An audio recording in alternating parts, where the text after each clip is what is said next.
love my wife, and she's very, very smart, and I love learning from her. We don't agree on everything, but I love to learn from her. And one thing that she said about trauma, pay attention now, is she said trauma is typically worse when you go through a bad experience and you can't process it in a space where you're truly being heard and truly understood. So when you're a man and you are traumatized, you are sad, you used to wake up every morning and see your 4-year-old daughter, and now you can't because your marriage broke down and your wife told you to leave, and then you're trying to talk about why how you're very, very sad. What's the first thing that happens? Well, let's say that you did something wrong. Let's say you broke a rule, you cheated or something, or your wife claims you were emotionally abusive, or you didn't give her enough attention.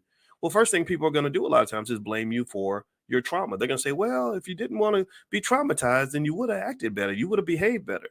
So imagine if every time a woman went through something terrible, imagine if every time a woman was violated or something bad happened to her, and then somebody said, well, that wouldn't have happened to you if you had behaved right, if you had not had such a short skirt on that day, or if you hadn't done it, so my point is to say, I think we're just missing the conversation. I think that it's like if you have a product, let's say the product is marriage.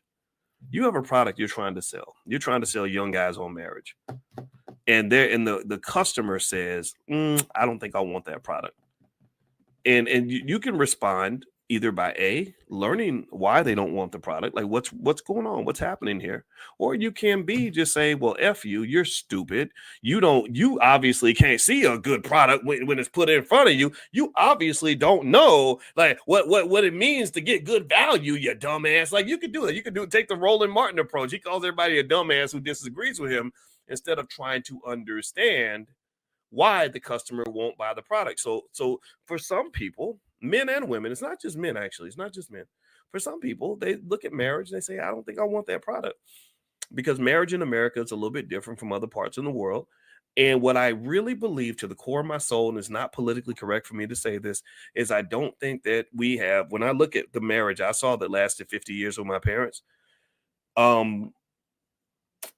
we don't give each other enough grace.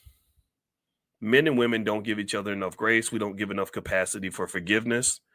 Everybody's selfish as shit. I think feminism, a lot of it, some of it's built around selfishness. It's about how you feel and you finding yourself and you being happy. And if that's how you feel, then that's fine. The family may not be for you. Because what I've learned about family, at least my approach when it comes to family or working together with other people or collaboration on any project, any situation, is that it really comes down to being able to put your own feelings to the side for the sake of the collective. And that is something that's really not that popular, because what happens is that we have so much ego that people will make fun of you for doing that. Like if you're a man and you say, I love my wife, I'm going to roll out the red carpet for her, I'm going to be there for her, I'm going to put up with her shit, I'm going to, love her through it, I'm going to be patient as hell and push myself to be as patient as possible, people will call you a simp. There are guys that will call you a simp. And then when you're a woman and you say, I don't want to disrespect men. I want to talk to men in a way that they feel good. I don't want to interrupt a man when he's speaking. I learned from my daddy how to talk to a man. Well, what do women do? Other women will bully you. Other women will say, oh, you're just a pick-me. You're just a dumb little pick-me. And the thing about it is that the so-called simps and pick-me's are the ones who have healthy relationships.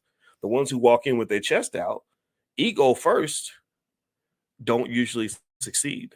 So I'm not saying that you have to change who you are. I'm just saying, if you walk in with ego, then just don't do it.